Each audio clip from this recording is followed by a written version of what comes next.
तो देखिए बच्चों, अब हम स्टार्ट कर रहे हैं रिलेटिव मोशन। अब रिलेटिव मोशन का मतलब क्या होता है, जैसे मैंने आपको पहली क्लास में बताया था मोशन स्टार्ट करते समय कि रेस्ट और मोशन एब्सोल्यूट टर्म्स नहीं है, ये रिलेटिव टर्म्स हैं। मतलब किसी बॉडी का पूरा मोशन का सिनेरियो ही चेंज हो जाता है अगर आप किसी पर्टिकुलर रेफरेंस फ्रेम से देखते हैं, और अगर आप रेफरेंस फ्रेम बदल जाओगे तो वो पूरा जो केस है वो बिल्कुल चेंज हो जाता है ना। तो अलग अलग रेफरेंस फ्रेम से जो मोशन है वो अलग अलग तरीके का दिख सकता है, मे लुक डिफरेंट। अब उसी को देखने का जो नजरिया है उसी को हम रिलेटिव मोशन बोलते हैं। अब हम इसको थोड़ा सा न्यूमेरिकली एनालिसिस करेंगे, क्वांटिटेटिवली एनालिसिस करेंगे कि मोशन कैसे चेंज होते हैं, तो उसी को हम बोलते हैं रिलेटिव मोशन, है ना बच्चों। तो यहाँ पे बेसिकली रिलेटिव मोशन मतलब किसी एक पर्टिकुलर ऑब्जेक्ट को देखना है किसी पर्टिकुलर रेफरेंस फ्रेम से, तो वो उसके रिलेटिव में आप उसका मोशन देख रहे हो तो उसको रिलेटिव मोशन बोलते हैं। अब इसका जो फॉर्मूला आता है बेसिकली वेलोसिटी का सिंपल सा फॉर्मूला, तो आप देखें इस टाइप का होता है इसका। अगर मैं ऐसा लिखूं velocity of A with respect to B, मतलब आपको कहीं पे ऐसा लिखा हुआ दिखाई दे रहा है, इसका मतलब वहां रिलेटिव मोशन की बात हो रही है। इसका मतलब क्या, इसको रीड करते हैं इस तरीके से कि वेलोसिटी ऑफ पार्टिकल ए या ऑब्जेक्ट ए जो भी है with respect to particle A with respect to B, यानी आप बी के नजरिए से किसको देखना चाह रहे हो, ए पार्टिकल को देखना चाह रहे हो। इसका मतलब ये है, अगर मैं आपको ऐसा बोलूं कि भाई वी बी सी, इसका मतलब ये है कि आप पार्टिकल बी को देख रहे हो सी के रेफरेंस फ्रेम से।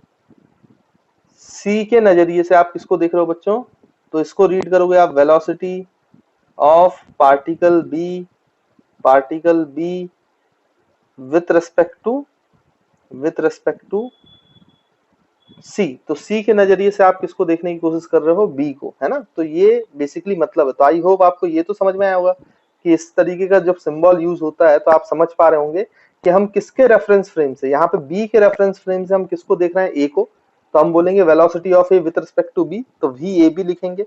अगर हम सी के रेफरेंस फ्रेम से बी को देख रहे हैं, सी के नजरिए से बी को देख रहे हैं, तो हम लिखेंगे वी बी सी, मतलब velocity of B with respect to सी।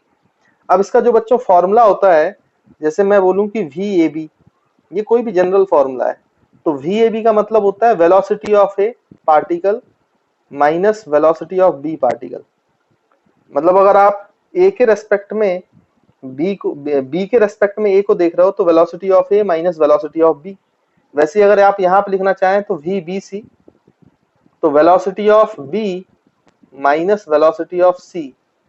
अगर आप velocity of B with respect to C निकालना चाहते हो तो उसका फॉर्मूला ये है। मतलब आप जिसको देख रहे हो उसकी पहले वेलोसिटी लिखोगे और जिसके रेफरेंस फ्रेम में देख रहे हो उसमें माइनस आपको वी बी लिखना पड़ेगा। अब रही बात, ये फॉर्मूला वैसे आप अभी याद कर लो, है ना, ये फॉर्मूला होता है, इसको आप याद कर लो। इसका मैं आपको अगर बोलोगे तो डेरिवेशन में आपको बता दूंगा कि कैसे डेराइव होता है ना। हालांकि डेरिवेशन से ज्यादा हमें कोई लेना देना नहीं है, आपको तो फॉर्मूले से मतलब है। तो वी ए बी, तो देखिए बच्चों यहाँ पर वी ए बी लिखा है, इसका मतलब वेलोसिटी ऑफ ए, जिस पार्टिकल को आप देख रहे हो उसकी वेलोसिटी माइनस वी बी, जिसके रेफरेंस फ्रेम से देख रहे हो उस रेफरेंस फ्रेम की वेलोसिटी माइनस करोगे। वैसे वी बी सी लिखा है तो velocity of B with respect to C, तो इसका मतलब है velocity of B minus velocity of reference frame that is C. तो ये फॉर्मूला होता है ना बच्चों, आप जिस पार्टिकल को देख रहे हो उसकी वेलोसिटी माइनस जिसके फ्रेम से देख रहे हो उस फ्रेम की वेलोसिटी। हम ऐसे इसको रिलेटिव मोशन को रिप्रेजेंट करते हैं। तो ये रिलेटिव मोशन की वेलोसिटी का फॉर्मूला आपको क्लियर होगा। अब हम इसको अप्लाई करके देखते हैं और समझने की कोशिश करते हैं कि इस फॉर्मूले को अप्लाई कैसे करते हैं। तो एक मैं आपको प्रैक्टिकल सिचुएशन देता हूँ। जैसे मान लीजिए कि ये भाई रेलवे ट्रैक है और यहाँ पे बच्चों एक प्लेटफॉर्म है ना, प्लेटफॉर्म है। तो रेलवे ट्रैक है, प्लेटफॉर्म है, प्लेटफॉर्म पर एक आदमी आया बच्चों। ये आदमी जो है ये हस्बैंड है और ये अपनी वाइफ को छोड़ने आया है। उसकी वाइफ अपने मायके जा रही है ना, उसमें बहुत सारे डब्बे होते हैं आपको पता है। तो ये इसकी वाइफ, ठीक है बच्चों। तो ये वाइफ है, डब्ल्यू से रिप्रेजेंट कर लेते हैं। ये हस्बैंड है, इसको छोड़ दिया, ट्रेन ने चलना चालू कर दिया है। तो ट्रेन तो स्पीड से भाग रही है। भाई मान लीजिए कि ट्रेन की जो स्पीड है, ट्रेन जिस स्पीड से भागना शुरू करती है तो 10 मीटर पर सेकंड से, ऑब्वियस सी बात है कम स्पीड रहेगी, प्लेटफॉर्म पे है तो। उसके बाद फिर यहाँ पर बच्चों उसी डब्बे में मान लीजिए एक रॉबर आ गया, रॉबर को हम आर से डिनोट कर रहे हैं। ये रॉबर आ गया है, वाइफ बहुत सारे गहने पहनी है तो उसकी नजर गहनों पर है, तो रॉबर आ जाता है ना। अब ये रॉबर बेसिकली अभी तो कुछ नहीं बोलता है, लेकिन हस्बैंड इसको देख के समझ जाता है कि कुछ ना कुछ गड़बड़ है।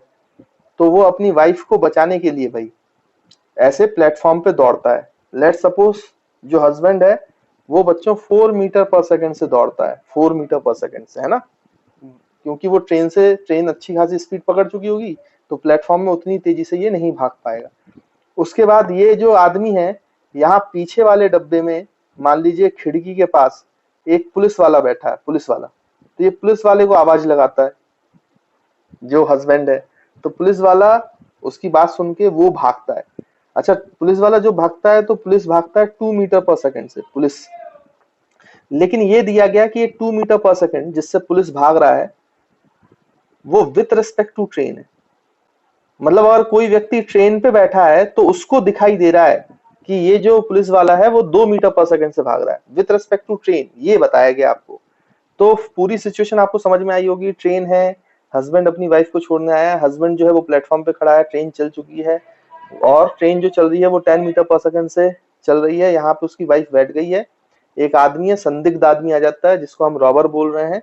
तो हस्बैंड उसको पहचान लेता है, तो हस्बैंड वाइफ को बचाने के लिए भागता है 4 मीटर पर सेकंड से, और वो आवाज लगाता है। तो पीछे पुलिस वाला होता है, पीछे वाली बोगी में। तो जो ट्रेन में लोग हैं, पुलिस वाला आगे की तरफ भागता है, तो ट्रेन में बैठे हुए लोगों को विथ रेस्पेक्ट टू ट्रेन ये जो पुलिस मैन है ये 2 मीटर पर सेकंड से भागता हुआ आगे नजर आता है। तो ये सारी सिचुएशन है। अब इसमें आपसे कुछ अगर मैं सवाल पूछा जाए तो आपको जवाब देना है उसके। जैसे मैं आपसे बोलूं कि भाई velocity of wife with respect to velocity of wife with respect to husband, तो हस्बैंड के रेस्पेक्ट में वेलोसिटी की कितनी, वाइफ की क्या वेलोसिटी है, ये आपको निकालने को बोला है। मतलब हस्बैंड के नजरिए से जो उसकी वाइफ है ये कितनी स्पीड से चलती हुई नजर आ रही है। तो अगर आपसे ये पूछा जाए तो बच्चों आप क्या बोलोगे, कितनी स्पीड से नजर आएगा? तो आप लिख सकते हो velocity of wife minus velocity of husband. अभी हमने पूछा कि ए पार्टिकल की velocity with respect to B जो होती है बच्चों, वो कितनी होती है भाई, वो हम कैसे पता करते हैं? तो वो आपको पता है, velocity of particle A with respect to velocity of particle B, तो हम V A minus V B लगाते हैं। वैसी वाइफ की velocity with respect to husband, तो velocity of wife minus velocity of husband, तो ये कितना हो जाएगा बच्चों? तो वेलोसिटी ऑफ वाइफ, वाइफ तो ट्रेन के स्पीड से भाग रही है ना बच्चों, ट्रेन में बैठी हुई है, तो 10 मीटर पर सेकंड, तो ये 10 माइनस हस्बैंड की वेलोसिटी 4, तो इसका आंसर आएगा 6 metre per second. I hope आपको क्लियर होगा कि इस तरीके से फॉर्मूले को अप्लाई करना है। अच्छा, आपसे दूसरा अगर सवाल पूछा जाए कि बताओ velocity of police with respect to husband, तो आपका क्या आंसर होगा बच्चों? Velocity of police with respect to husband, तो अगर आप ध्यान से देखें तो velocity of police with respect to husband निकालेंगे तो ये हो जाएगा velocity of police minus velocity of husband. तो क्या आप इसको यहाँ पे ऐसा लिखोगे, velocity of police 2 metre per second है minus velocity of 100 4 metre per second है, तो आंसर 2 मीटर पर सेकंड है। ऐसे निकालेंगे आप लोग। लेकिन अगर आप ऐसे निकालोगे तो बच्चों ये जो है ये गलत हो जाएगा, ये रॉन्ग आंसर। आप खुद ही सोचो कि ट्रेन चल रही है, ट्रेन में पुलिस मैन जो है वो भी भाग रहा है, तो इतनी कम स्पीड हस्बैंड को कैसे दिखाई देगी? और ये 2 नहीं -2, मतलब पुलिस वाला उसकी तरफ आ रहा है, ये तो बिल्कुल गड़बड़ है ना। ये चीज तो आपको लॉजिकली समझ में आ रहा होगा कि बिल्कुल गलत है। तो इस तरीके से आप नहीं अप्लाई कर सकते हो। एक्चुअली में यहाँ पे एक दिक्कत है, जब ये फॉर्मूले हम पढ़ते हैं तो आपको ये बात भी याद रखना है कि जब आप वी ए बी का फॉर्मूला लिख रहे हो, V A minus V B, तो ये वी ए और वी बी ये बच्चों कॉमन फ्रेम से होना चाहिए। कॉमन फ्रेम मतलब एक पर्टिकुलर रेफरेंस फ्रेम से ही आप वेलोसिटीज को माइनस कर सकते हो। जब आपको V A minus V B करना है तो जो वी ए और वी बी होंगे वो कॉमन फ्रेम से लिए जाएंगे, किसी एक पर्टिकुलर फ्रेम से लिए जाएंगे। ऐसा नहीं हो सकता कि रिलेटिव मोशन का जो आप फॉर्मूला अप्लाई कर रहे हो V A minus V B, तो आप ए को अलग फ्रेम से देखो और बी को अलग फ्रेम से देखो। जनरली ये कॉमन फ्रेम ग्राउंड फ्रेम होता है बच्चों, है ना, लेकिन ये कॉमन फ्रेम कुछ भी हो सकता है। इसलिए ये वाला आंसर गलत है, क्योंकि आपने जब 2 मीटर पर सेकंड लिया है पुलिस मैन की वेलोसिटी, तो ये 2 मीटर पर सेकंड तो विथ रिस्पेक्ट टू ट्रेन है, ट्रेन के फ्रेम में है ये वेलोसिटी। और -4 कर रहे हो तो ये 4 जो है वो ग्राउंड के फ्रेम में है। अगर कुछ नहीं दिया गया है तो इसका मतलब ग्राउंड के फ्रेम में वेलोसिटी है। जबकि ऊपर वाला सही आंसर दे रहा था, क्योंकि आपने वाइफ की जो वेलोसिटी 10 मीटर पर सेकंड ली थी वो ग्राउंड के फ्रेम में है, क्योंकि ग्राउंड के फ्रेम में ट्रेन जो है वो 10 मीटर पर सेकंड से चल रहा है। तो ऑब्वियस सी बात है उसमें उसकी वाइफ बैठी है तो वो भी 10 मीटर पर सेकंड से चलती हुई नजर आ रही है ग्राउंड के फ्रेम में। और -4 मीटर पर सेकंड तो ग्राउंड के फ्रेम में ही ये हस्बैंड जो है वो 4 मीटर पर सेकंड था। तो ये आपका जो वाइफ था उसकी स्पीड भी ग्राउंड फ्रेम में थी और हस्बैंड की भी स्पीड ग्राउंड फ्रेम में थी। लेकिन यहाँ ऐसा नहीं हो रहा है, ये आपने पुलिस की स्पीड ट्रेन के रेस्पेक्ट में ले ली है और हस्बैंड की स्पीड ग्राउंड के फ्रेम के रेस्पेक्ट में ले ली है, इसलिए ये आंसर गलत देगा आपको, ये सही आंसर नहीं देगा। यानी कि जब हम ये रिलेटिव मोशन को अप्लाई करते हैं बच्चों तो याद रखेंगे VA and VB must be from common frame, तभी आपका आंसर सही आएगा इस फॉर्मूले से, नहीं तो आंसर सही नहीं आएगा। अब देखो इसको करके देखते हैं कि इसका सही तरीके से आंसर क्या है। तो आप पुलिस की जो वेलोसिटी है बच्चों उसको ग्राउंड फ्रेम में निकालो जरा आप, है ना। तो अगर मैं यहाँ पे, मुझे किसके फ्रेम में पुलिस की वेलोसिटी पता है, velocity of bullet with respect to train. तो अगर मैं velocity of police with respect to train निकालूं तो ये हो जाएगा velocity of police with respect to ground minus velocity of police velocity of train with respect to ground. ऐसे ही तो लिखूंगा, ये रिलेटिव मोशन का फॉर्मूला लगाऊंगा, ये दोनों कॉमन फ्रेम से होना चाहिए तो ग्राउंड फ्रेम से हो गया। तो velocity of police with respect to ground frame क्या आ जाएगा बच्चों, इसको इधर ले जाओ। तो velocity of police with respect to train plus velocity of train with respect to ground. अब निकालें आप, ग्राउंड के फ्रेम में पुलिस की वेलोसिटी आ जाएगी। तो ये बच्चों आपको 2 पता है और ट्रेन की ग्राउंड के फ्रेम में जो वेलोसिटी है वो 10 मीटर पर सेकंड है, तो ये हो गया 12 मीटर पर सेकंड। तो एक्चुअल में जो पुलिस की वेलोसिटी है ग्राउंड फ्रेम में वो 12 मीटर पर सेकंड है। अब आप इसको जो हमने क्वेश्चन पूछा था उसको आप उसका जवाब आप दे सकते हो, velocity of police with respect to husband. तो इसको क्या लिखोगे बच्चों, velocity of police with respect to ground minus velocity of husband with respect to ground, ये कॉमन फ्रेम होना चाहिए ना। अब आप देखो तो आपका सही आंसर आएगा। देखो velocity of police with respect to ground हमने निकाला हुआ है 12 metre per second minus velocity of husband with respect to ground वो 4 मीटर पर सेकंड दिया गया है। तो आपका एक्चुअल में आंसर जो है 8 मीटर पर सेकंड है। तो velocity of police with respect to husband जो है वो 8 मीटर पर सेकंड है। अच्छा, आप इसको दूसरे तरीके से भी निकाल सकते हो, जैसे मैंने आपको बोला ना कि ये कॉमन फ्रेम होता है, कॉमन फ्रेम। यहाँ ग्राउंड की जगह कोई दूसरा फ्रेम होगा लेकिन पुलिस का भी उसी फ्रेम में और हस्बैंड का भी उसी फ्रेम में। जैसे हम ट्रेन के रेस्पेक्ट में बोले तो velocity of police with respect to train ये आपको दिया है 2 मीटर पर सेकंड। तो आप यहाँ पे जब हस्बैंड का जो फ्रेम है वो ग्राउंड के फ्रेम में वेलोसिटी पता थी तो आप उसको ट्रेन के फ्रेम में निकालो। मतलब आप ऐसा काम कर लो कि velocity of husband with respect to train निकालें। तो ये हो जाएगा velocity of husband with respect to ground minus velocity of train with respect to ground. अब velocity of husband with respect to ground जो है वो 4 है, 4 मीटर पर सेकंड, देखो ये दिया हुआ है। और माइनस ट्रेन जो है वो है 10 मीटर पर सेकंड, तो ये हो जाएगा -6 मीटर पर सेकंड। तो ट्रेन के रेस्पेक्ट में हस्बैंड जो है वो पीछे जाता हुआ दिखाई दे रहा है -6 मीटर पर सेकंड से। तो आई होप आपको ये पॉइंट क्लियर हो रहा होगा बच्चों, है ना। अब ये आपने दोनों कॉमन फ्रेम में निकाल लिया, मतलब यही फॉर्मूला आप यूज करो। आप अभी भी किसको निकाल सकते हो, velocity of policeman with respect to husband निकाल सकते हो, लेकिन मैंने ग्राउंड को कॉमन फ्रेम ना मानते हुए ट्रेन को मान लिया। तो मैं यहाँ पे वो वैल्यू पुट कर दूंगा कि velocity of police with respect to train minus velocity of husband with respect to train, ये हमने निकाला हुआ है। तो velocity of police with respect to train 2 है minus velocity of husband with respect to train -6 है। तो देखो अभी भी क्या आंसर आया, velocity of police with respect to husband जो है वो 8 मीटर पर सेकंड है। इसलिए मैंने यहाँ पे ग्राउंड फ्रेम नहीं लिखा है, मैंने कॉमन फ्रेम रखा है। कोई भी कॉमन फ्रेम में VA माइनस VB लगाना है आपको, तो आपका आंसर बिल्कुल सही आएगा। वो कॉमन फ्रेम कुछ भी हो सकता है, उससे आंसर चेंज नहीं होगा। लेकिन ये दोनों जो है ये अलग अलग फ्रेम में नहीं होने चाहिए, अलग अलग पॉइंट के रेस्पेक्ट में ये वेलोसिटीज नहीं होनी चाहिए, नहीं तो ये फॉर्मूला नहीं अप्लाई होगा। तो फॉर्मूले में हमने सीखा कि किसी भी रिलेटिव मोशन का फॉर्मूला आपको निकालना है तो किसी भी पर्टिकुलर पार्टिकल की velocity with respect to a reference frame का फॉर्मूला होता है VAB equals to VA minus VB। लेकिन VA माइनस VB में VA और VB जो होंगे वो कॉमन फ्रेम से लिए जाएंगे, ये बात आपको समझनी है। अगर वो कॉमन फ्रेम में नहीं है, अलग अलग फ्रेम में है, तो ये फॉर्मूला फिर एप्लीकेबल नहीं है, जैसे कि ये गलत आंसर दे रहा था। तो आई होप बच्चों आपको ये वाला पॉइंट क्लियर होगा, तो इसको नोट कर लो जल्दी से। ये बच्चों हमने रिलेटिव मोशन का क्या फॉर्मूला सीखा, हमने ये सीखा कि अगर आपको एक पार्टिकल की वेलोसिटी निकालना है with respect to a particular reference frame, तो आप उसको लिख सकते हो VAB को VA माइनस VB। और इसमें आप याद रखेंगे जब ये फॉर्मूला अप्लाई करेंगे, where VA and VB are taken from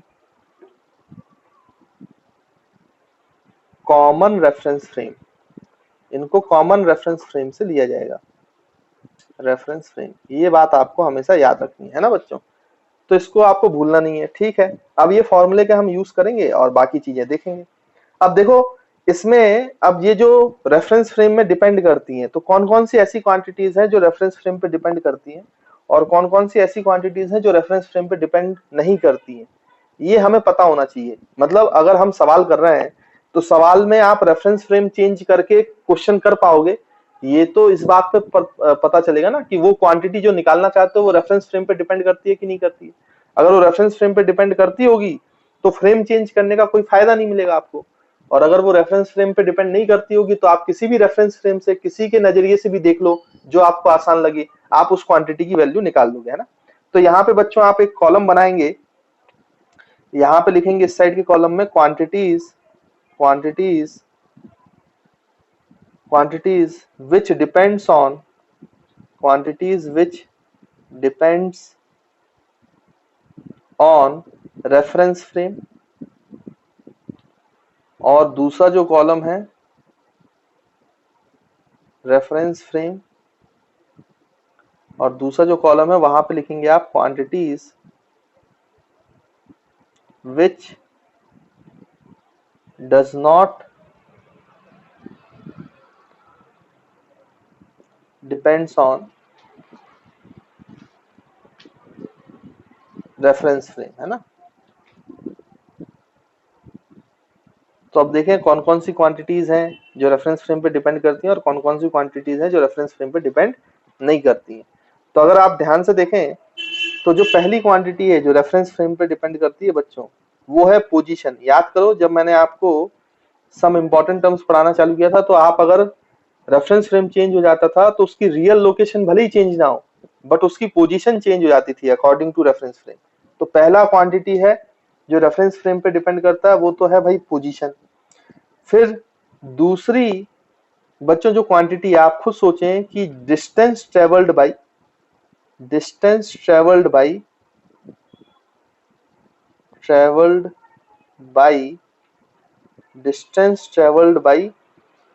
particle, particle के द्वारा ट्रेवल किया हुआ डिस्टेंस, ये रेफरेंस फ्रेम पे डिपेंड करता है बच्चों। देखो कैसे, मैं आपको एग्जांपल के थ्रू भी समझा देता हूँ तो आपको बात समझ में आएगी। यहाँ पे देखो ये जो रॉबर है, रॉबर को आप देखो तो इस हस्बैंड के लिए ये रॉबर कुछ ना कुछ डिस्टेंस ट्रेवल कर रहा है, जबकि वाइफ के लिए रॉबर कोई भी डिस्टेंस ट्रेवल नहीं कर रहा है। देखो वाइफ के रेस्पेक्ट में तो रॉबर रेस्ट पे है ना, तो उसके लिए तो कोई डिस्टेंस ट्रेवल नहीं किया, लेकिन हस्बैंड के रेफरेंस फ्रेम से ये रॉबर कुछ ना कुछ डिस्टेंस ट्रेवल कर रहा है क्योंकि ट्रेन मूव कर रही है। तो distance travelled by a particle जो है वो अलग अलग रेफरेंस फ्रेम से देखने पर, क्योंकि मोशन अलग अलग हो सकता है इसलिए वो डिस्टेंस भी अलग अलग ट्रेवल कर सकता है। वैसी कहानी किसके साथ है, डिस्प्लेसमेंट के साथ। तो डिस्प्लेसमेंट भी ऐसी चीज है जो बच्चों क्या है कि ट्रेवल्ड बाय अ पार्टिकल जो कि रेफरेंस फ्रेम पे डिपेंड करती है। अगर रेफरेंस फ्रेम बदलेगा तो वेलोसिटी बदलेगी तो डिस्टेंस ट्रेवल भी बदल जाएगा, है ना। तो आपको फोर्थ वाला तो समझ में आई हो गया। मोशन जो है वेलोसिटी, वो तो रेफरेंस फ्रेम पे डिपेंड करेगी, ऑब्वियस सी बात है, और वेलोसिटी करेगी, डिस्टेंस ट्रेवल करेगा, डिस्प्लेसमेंट ट्रेवल करेगा, तो आपका स्पीड भी बच्चों रेफरेंस फ्रेम पे डिपेंड करेगी। तो position, distance travel by particle, displacement travel by particle, velocity, speed, ये ऐसी क्वांटिटीज हैं जो रेफरेंस फ्रेम पे डिपेंड करती है। अच्छा, अगर आपकी स्पीड, वेलोसिटी अगर रेफरेंस फ्रेम पे डिपेंड कर रही है तो चेंज इन वेलोसिटी भी रेफरेंस फ्रेम पे डिपेंड करेगी। मतलब एक्सेलरेशन भी जो है वो भी रेफरेंस फ्रेम पे डिपेंड करेगा। तो एक्सेलरेशन भी जब आप फ्रेम चेंज करोगे तो एक्सेलरेशन की वैल्यू बदल जाएगी। फिर उसके बाद सेवंथ बच्चों, अगर आपकी स्पीड चेंज हो रही है तो देखो काइनेटिक एनर्जी भी चेंज हो जाएगी।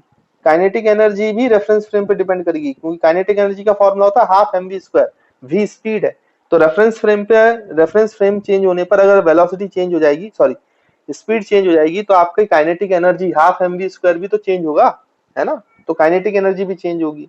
और क्या चेंज होगा बच्चों, और क्या चेंज नहीं होगा अगर उसकी बात करें, तो सबसे पहली चीज तो अगर आपका कोई इंडिविजुअल फोर्स है, इंडिविजुअल फोर्स, तो वो चेंज नहीं होगा। इंडिविजुअल फोर्स तो वो रेफरेंस फ्रेम पे डिपेंड नहीं करता है। जैसे मान लीजिए कि एक आदमी है, एक आदमी जो है एक ब्लॉक के ऊपर ऐसे फोर्स लगा रहा है ना, वो फोर्स लगा रहा है 100 न्यूटन का, तो आप किसी भी रेफरेंस फ्रेम से दिखाओ, आदमी की ताकत तो वही रहेगी फोर्स लगाने की। आप किसी भी फ्रेम में देख लो, इंडिविजुअल फोर्स कभी नहीं, कंबाइंड फोर्सेस जो होते हैं, नेट फोर्स जो होता है वो चेंज होगा, लेकिन इंडिविजुअल फोर्स, एक पर्टिकुलर फोर्स, वो कभी भी रेफरेंस फ्रेम पे डिपेंड नहीं करता है, चेंज नहीं होता उससे, है ना। तो नेट फोर्स चेंज हो सकता है, वो बाद में हम इनर्शियल और नॉन इनर्शियल फ्रेम में देखेंगे, बट इंडिविजुअल फोर्स कभी भी रेफरेंस फ्रेम पे चेंज नहीं होता है, रेफरेंस फ्रेम से चेंज नहीं होता है ना, इसलिए मैंने इंडिविजुअल फोर्स लिखा है। दूसरी चीज, आप अगर देखें तो distance between the 2 points, distance travelled अलग चीज है बच्चों, और डिस्टेंस बिटवीन 2 पॉइंट्स ये अलग चीज है। डिस्टेंस बिटवीन 2 पॉइंट्स, जैसे आप इस एग्जांपल में देखें, जैसे मान लीजिए कि ये रॉबर और वाइफ, इसके बीच की डिस्टेंस 2 मीटर है, तो आप किसी के भी फ्रेम से देख लो, इनके बीच की डिस्टेंस हमेशा 2 मीटर ही होगी। दो पॉइंट्स के बीच की डिस्टेंस चेंज नहीं होती है, लेकिन डिस्टेंस पार्टिकल क्या ट्रेवल करेगा वो रेफरेंस फ्रेम से डिपेंड करता है। तो ये दोनों क्वांटिटी अलग अलग है, ये आपको समझनी पड़ेगी। डिस्टेंस ट्रेवल्ड बाई पार्टिकल ये अलग चीज है, और डिस्टेंस बिटवीन द 2 पॉइंट्स ये अलग चीज है। वैसे डिस्टेंस बिटवीन द 2 पॉइंट्स बोलो या डिस्प्लेसमेंट बिटवीन द 2 पॉइंट्स बोलो, ये किस पे डिपेंड नहीं करेंगी बच्चों, डिस्प्लेसमेंट बिटवीन 2 पॉइंट्स, तो ये किस पे नहीं करेंगी, या फिर आप डिस्टेंस ही लिख लो, डिस्प्लेसमेंट को मत लिखो। तो डिस्टेंस बिटवीन द 2 पॉइंट्स ये कभी भी किस पे डिपेंड नहीं करती है, रेफरेंस फ्रेम चेंज होने से चेंज नहीं होता है। फिर थर्ड, आपका जो जो कभी भी रेफरेंस फ्रेम पे चेंज नहीं होता, थर्ड आप बता सकते हैं, वो है टाइम। तो बच्चों टाइम तो ऐसी चीज है जो किसी पे डिपेंड नहीं करता, हर कोई टाइम के हिसाब से ही चलता है। तो टाइम ऐसी क्वांटिटी है जो रेफरेंस फ्रेम पे डिपेंड नहीं करती। अच्छा, मैं आपको ये बता रहा था कि इंडिविजुअल फोर्स जो है वो रेफरेंस फ्रेम पे डिपेंड नहीं करता है, लेकिन अगर आप वर्क निकालें, वर्क का सोचें, वर्क, तो वर्क का फॉर्मूला क्या होता है बच्चों, फोर्स इनटू डिस्प्लेसमेंट। और अगर आपको याद है तो अभी डॉट प्रोडक्ट हमने पढ़ लिया है, तो फोर्स डॉट डिस्प्लेसमेंट, यही फॉर्मूला होता है भाई वर्क का। तो ये वर्क डन जो है, इंडिविजुअल फोर्स जो है वो डिपेंड नहीं कर रहा है रेफरेंस फ्रेम में, बट डिस्प्लेसमेंट डिपेंड करता है। इसलिए वर्क डन भी एक ऐसी क्वांटिटी है जो किस पे डिपेंड करती है, रेफरेंस फ्रेम पे डिपेंड करती है। तो ये यहाँ पर जो 8 क्वांटिटीज लिखी हैं ये रेफरेंस फ्रेम पे डिपेंड करती हैं, और यहाँ पे जो ये 3 क्वांटिटीज लिखी हैं ये आपकी रेफरेंस फ्रेम पे डिपेंड नहीं करती है। तो आई होप आपको ये बात क्लियर होगी कि कौन सी क्वांटिटी रेफरेंस फ्रेम पे डिपेंड करती है और कौन सी नहीं करती है। तो जब आप सवाल सॉल्व करोगे रिलेटिव मोशन से, तो आपको ये तो पता होना चाहिए कि कौन चेंज होगा कौन चेंज नहीं होगा। तो मैंने आपको बता दिया कि इतनी सारी क्वांटिटीज रेफरेंस फ्रेम चेंज करने पे चेंज हो सकती हैं, और ये क्वांटिटीज चेंज नहीं हो सकती है। तो आई होप आपको ये क्लियर होगा बच्चों, तो इसको नोट कर लो जल्दी से। तो स्टूडेंट्स, अभी हमने रिलेटिव मोशन का जो है क्या देखा है, फॉर्मूला देखा है ना। तो मैं आपको एक छोटा सा इसका डेरिवेशन बता देता हूँ, हालांकि डेरिवेशन बिल्कुल भी इंपॉर्टेंट नहीं है, फॉर्मूला अपने काम का है, लेकिन फिर भी कई बार बच्चों के मन में रह जाता है, इसलिए मैं आपको बता देता हूँ। तो यहाँ पे देखो, आपने वेक्टर तो अब पढ़ा हुआ है, ये मान के चल रहा हूँ कि आपको वेक्टर आता है ना, तो ये फॉर्मूला आपको समझ में आएगा। अब देखिए, जैसे मान लीजिए कि एक पार्टिकल बच्चों ए, ऐसा एक कोई पार्टिकल है ए, इस ए पार्टिकल को आप एक पर्टिकुलर रेफरेंस फ्रेम से देख रहे हो, मतलब उसके साथ कोऑर्डिनेट सिस्टम अटैच कर दिया आपने। अगर 3 डायमेंशनल है तो 3 डायमेंशन, 2 डायमेंशनल है तो 2 डायमेंशन, और 1 डायमेंशनल है तो 1 डायमेंशन, जैसा मानना है ना। तो एक रेफरेंस फ्रेम हमने अटैच कर दिया, और ये रेफरेंस फ्रेम जो है बी, मतलब आप बी के नजरिए से ए को देख रहे हो। फिर बच्चों एक और रेफरेंस फ्रेम है यहाँ पे, लेट सपोज, जिससे आप बी और ए दोनों को ऑब्जर्व कर रहे हो, ये आपका रेफरेंस फ्रेम सी है मान लीजिए। तो एक रेफरेंस फ्रेम आपका सी हो गया, एक रेफरेंस फ्रेम जो है वो आपका बी हो गया, और एक पार्टिकल है जिसको ऑब्जर्व किया जा रहा है वो है बच्चों ए।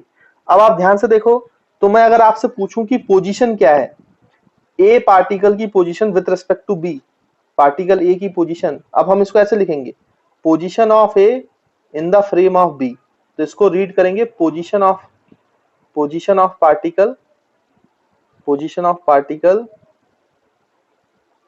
ए बच्चों विथ रिस्पेक्ट टू बी, है ना। तो ये करेंगे, तो ये देखो इसके रेफरेंस में, बी के रेफरेंस में जब हम देख रहे हैं तो ये position of A with respect to B हो गया बच्चों।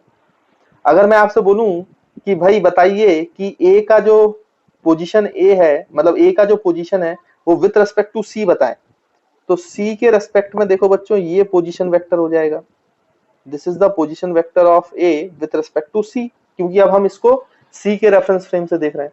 अच्छा, तो यहाँ पर एक और पोजीशन वेक्टर बच्चों, ये दोनों रेफरेंस फ्रेम के बीच में, ये आप ध्यान से देखो इस तरीके से, तो this is the position vector of B with respect to C, तो ये बी फ्रेम का पोजीशन वेक्टर है किसके रेस्पेक्ट में बच्चों, सी के रेस्पेक्ट में। तो आप ध्यान से देखो तो आपके पास एक ट्राइंगल बन रहा है। अब अगर आप वेक्टर जानते हो तो आपको ट्राइंगल लॉ पता होगा बच्चों, ट्राइंगल लॉ क्या होता है, आप देखें ध्यान से।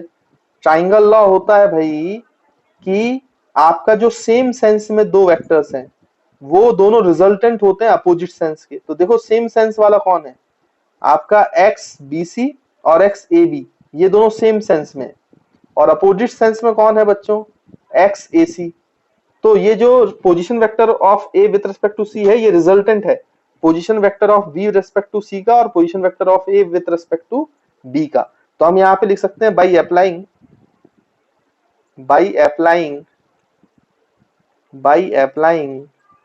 Triangle law.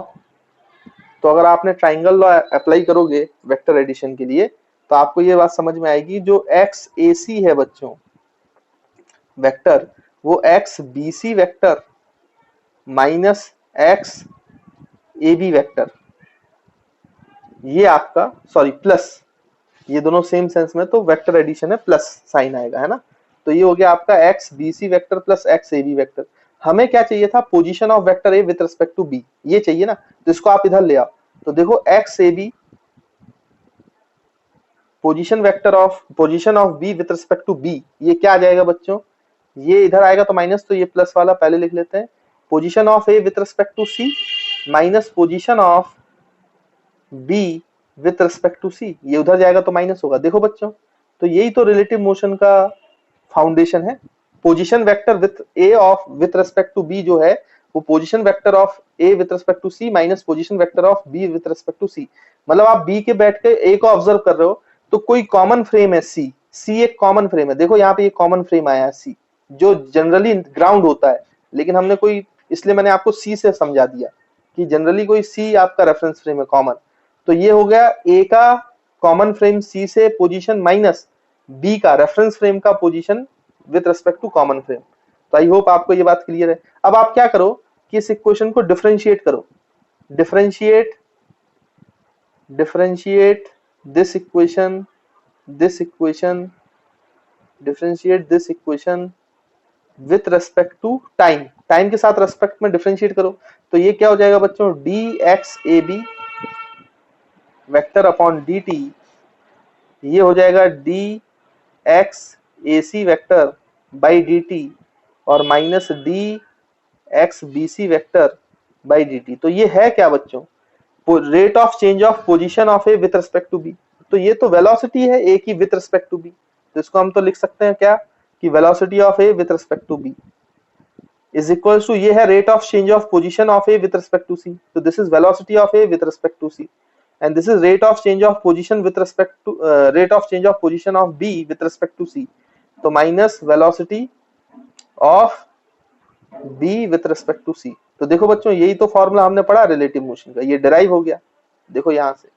अच्छा, इससे एक और फॉर्मूला आप डिराइव कर सकते हो, अगर इस फॉर्मूले को आप फिर से डिफरेंशिएट कर दो, differentiate this equation with respect to t. अब इसको फिर से एक बार टी से रिस्पेक्ट में डिफरेंशिएट कर दो, तो ये आएगा d v A B vector upon d t, this is dvac vector by dt and minus dvbc by d t. तो this is rate of change of velocity of A with respect to B. तो this is acceleration of A particle with respect to B. तो अगर आपको acceleration of A with respect to B निकालना है तो आपको फिर से यही करना है, acceleration of A with respect to common frame minus acceleration of B with respect to common frame. मतलब एक ही फॉर्मूला है रिलेटिव मोशन के लिए जो हर जगह पे अप्लाई एप्लीकेबल है।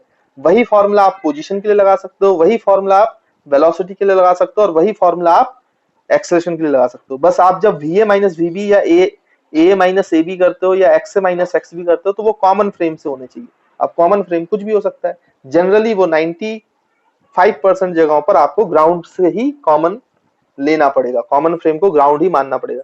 तो जब हम ग्राउंड के रेस्पेक्ट में लिखते हैं बच्चों, तो हम इसको ऐसे लिख देते हैं, वी ए बी को जैसे लिखना है और आप वेलोसिटीज ग्राउंड फ्रेम में लिख रहे हो तो V A minus V B. मतलब उसमें बोला नहीं जाता है कि हम ग्राउंड के फ्रेम में देख रहे हैं। अगर अब बोला नहीं गया है कि आप किसके फ्रेम में देख रहे हो, या क्वेश्चन में भी नहीं बोला है कि किसके रेस्पेक्ट में दिया है, तो आप उसको हमेशा एज्यूम करना कि वो इन फ्रेम ऑफ ग्राउंड ही देखी जा रही है, विथ रिस्पेक्ट टू ग्राउंड ही आपको वेलोसिटीज या पोजीशन या एक्सेलरेशन दिया जा रहा है, अगर कुछ नहीं कहा गया है। तो ये बात आप लोग याद रखिएगा। तो आई होप आपको ये छोटा सा डेरिवेशन क्लियर होगा। हालांकि डेरिवेशन इंपॉर्टेंट नहीं है, ये फॉर्मूले बड़े इंपॉर्टेंट है, तो ये आप लोग याद रखिएगा। बच्चों एक छोटा सा एग्जांपल लेते हैं और कुछ थोड़े से इंपॉर्टेंट पॉइंट्स और सीखते हैं ताकि हमें कुछ और भी समझ में आए, है ना। और मैं आपको बताऊंगा कि इसको आपको कैसे फिजिकली एनालाइज करना चाहिए रिलेटिव मोशन वाले पार्ट को। जैसे मान लीजिए कि मैं आपसे बोलूं कि discuss the motion, relative motion अगर मैंने आपको डिस्कस करने को बोला है, तो ये एक सिचुएशन है। इसमें क्या है कि दो कार हैं बच्चों, है ना। एक ये कार है, ये कार जो है उसको हम ए नाम दे देते हैं, और ये कार आगे की तरफ जा रही है 20 मीटर पर सेकंड से। अगर कुछ नहीं बोला गया तो ये सारी स्थिति ग्राउंड के फ्रेम में दी गई है आपको, है ना। और बच्चों एक कार ये है, तो ये आपकी कार बी है, और इस कार की रफ्तार भी राइट की तरफ 10 मीटर पर सेकंड है। अच्छा, जब वेलोसिटीज के लिए लगाते हो तो आप एक साइन कन्वेंशन लेते हो, राइट साइड की वेलोसिटीज को आप पॉजिटिव मानते हो और बच्चों लेफ्ट साइड की वेलोसिटीज को नेगेटिव मानते हैं, जनरली ये मानते हैं, है ना। तो ये साइन कन्वेंशन तो चलता ही जाएगा आपका। अब आपसे ये बोला गया कि discuss the motion of these two cars with respect to A. तो आपको बोला गया कि ए के रिस्पेक्ट में बच्चों आपको देखना है, ए के फ्रेम पे जाके देखना है कि आपका ये जो मोशन है दोनों कार्स का, ये कैसा दिखाई देगा। तो आप ऐसा समझा करो बच्चों, जब भी आपको किसी के रेस्पेक्ट में बोला जाए तो आप उस फ्रेम में जाके बैठ जाया करो। आप ऐसा किया करो कि आप आत्मा बन जाया करो, क्योंकि आत्मा ऐसी चीज है जो कहीं पर भी बैठ सकती है और कहीं पे भी जा सकती है ना। इसलिए आप अपने आप को आत्मा महसूस करते हुए आप कहा बैठ जाओ, ए पे बैठ जाओ। अगर मैं आपसे बोलूं कि discuss the motion in A frame, A के फ्रेम में आपको मोशन डिस्कस करना है। फर्स्ट केस आपसे बोला गया कि ए फ्रेम, तो आपको कार ए के फ्रेम में आपको क्या करना है बच्चों, मोशन डिस्कस करना है। तो आप जाके कार ए पे बैठ गए। अब ए की वेलोसिटी विथ रिस्पेक्ट टू ए, मतलब ए की वेलोसिटी खुद ए के फ्रेम में कितनी होगी, ग्राउंड फ्रेम में तो 20 है।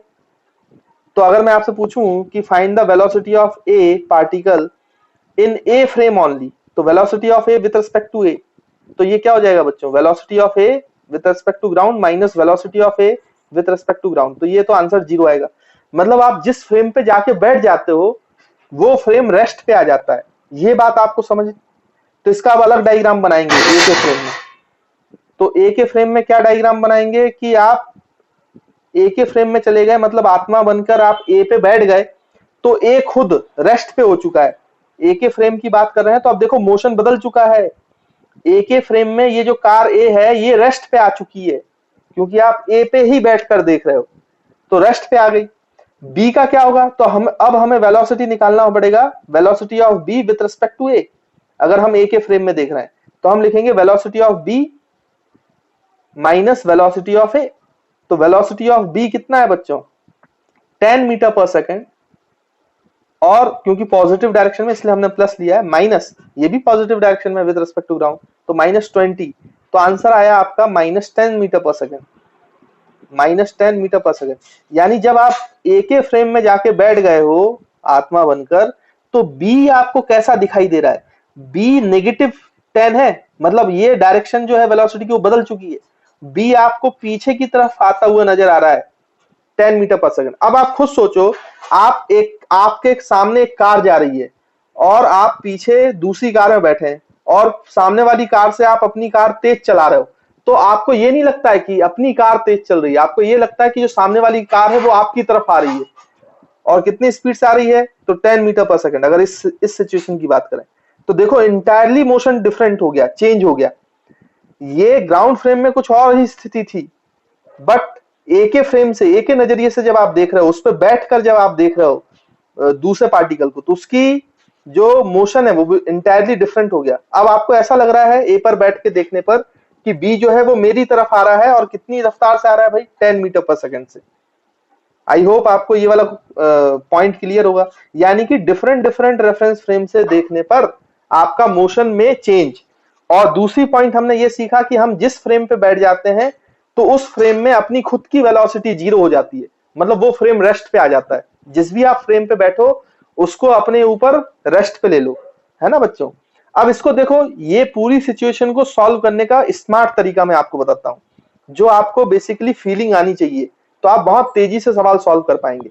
अब इसको कैसे महसूस किया जाए, तो आप इसको ऐसे देखें भाई कि ये जो है, मैं ए के फ्रेम में बैठ गया तो मुझे ये बात समझ में आ गई कि जैसे ही मैं ए पे बैठा, कार ए पर, तो यहां पर ए जो है वो खुद के फ्रेम में रेस्ट पे हो जाएगी, ए के फ्रेम में।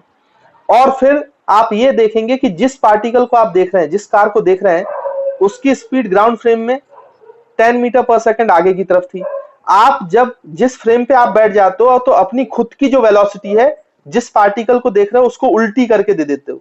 देखो यहाँ पे उसको उल्टा करके, ये राइट साइड थी तो नेगेटिव साइन लगता है, तो आप इसको रिवर्स करके जिसको देख रहे हो उसको दे दो।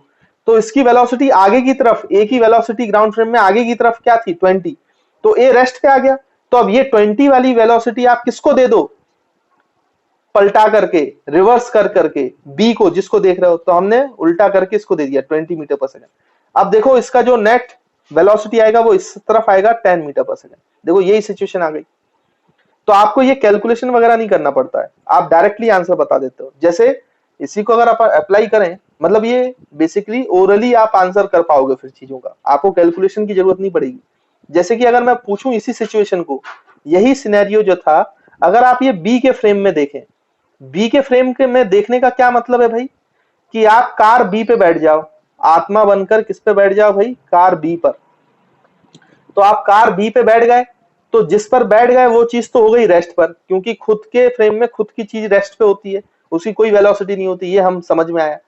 और ए था, तो ए क्या ग्राउंड के फ्रेम में यहां पे रफ्तार थी, लेकिन आप बी के नजरिए से देख रहे हो, तो बी की जो रफ्तार है उसको उल्टा करके ए को दे दो। तो इसकी राइट की तरफ 10 मीटर पर सेकंड थी, तो इसको पलटा करके 10 मीटर पर सेकंड जिसको देख रहे हो, मतलब यहाँ पे ए को देख रहे हो, तो ए को दे दिया। तो 20 - 10, तो ये आगे की तरफ बच्चों 10 मीटर पर सेकंड है। यानी आप कार बी पर बैठकर ए को देखोगे तो ए आपकी तरफ आगे, आपकी तरफ आती हुई दिखाई देगी with 10 metre per second velocity. तो आई होप आप फॉर्मूला लगा के भी निकालोगे तो यही आंसर आएगा। आप अगर निकालोगे V A with respect to B, तो आप लिखोगे V A minus V B, है ना बच्चों। तो वी ए आपका 20 है, माइनस जो वी बी है वो 10 है, तो ये आ गया 10 मीटर पर सेकंड। लेकिन जब आप इस तरीके से सोचना चालू करते हैं तो बेसिकली आपको कैलकुलेशन में बहुत हेल्प हो जाती है, कैलकुलेशन आपकी बहुत जल्दी जल्दी होने लगती है, फास्ट होने लगती है ना। और खैर प्रैक्टिस जब करोगे तो ऑटोमेटिकली ये आपको समझ में आ जाएंगी चीजें, है ना। तो आई होप आपको बच्चों ये पॉइंट क्लियर है। तो ये जो हमने पॉइंट सीखे हैं इसको नोट करके लिख लेते हैं, क्योंकि ये हमारे लिए इंपॉर्टेंट है। तो देखो बी के फ्रेम में एक अलग ही सिचुएशन चल रही है, ए के फ्रेम में मोशन इंटायरली डिफरेंट दिख रहा है, और ग्राउंड फ्रेम में भी मोशन एक अलग तरीके का है। तो जब भी आप रेफरेंस फ्रेम बदलते हो तो मोशन में लुक डिफरेंट, तो वो डिफरेंट डिफरेंट आपको मोशन नजर आ सकता है ना। और जिसके फ्रेम में बैठ जाते हो वो वाला फ्रेम खुद कैसा हो जाता है बच्चों, रेस्ट पे आ जाता है, और बाकी चीजों को आपको एनालाइज करना होता है। तो यहाँ पे हम लिखेंगे नोट में फर्स्ट पॉइंट लिखेंगे बच्चों, फ्रॉम डिफरेंट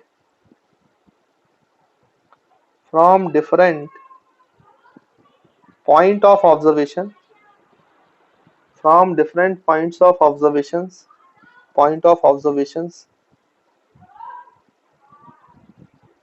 मतलब डिफरेंट रेफरेंस फ्रेम की बात कर रहा हूं, डिफरेंट रेफरेंस फ्रेम्स,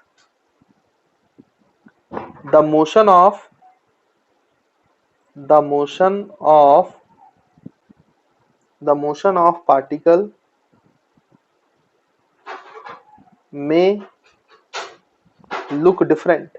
तो डिफरेंट डिफरेंट रेफरेंस फ्रेम से आपको किसी पार्टिकल का मोशन डिफरेंट डिफरेंट नजर आ सकता है, इसमें कोई शक वाली बात नहीं है। फिर दूसरा आपको लिखना चाहिए कि बच्चों कि हम खुद के फ्रेम में जब किसी चीज पे बैठ जाते हैं तो इन इट्स ओन फ्रेम खुद के फ्रेम में हमारी खुद की वेलोसिटी जो है वो जीरो हो जाती है। In its own frame the velocity of particle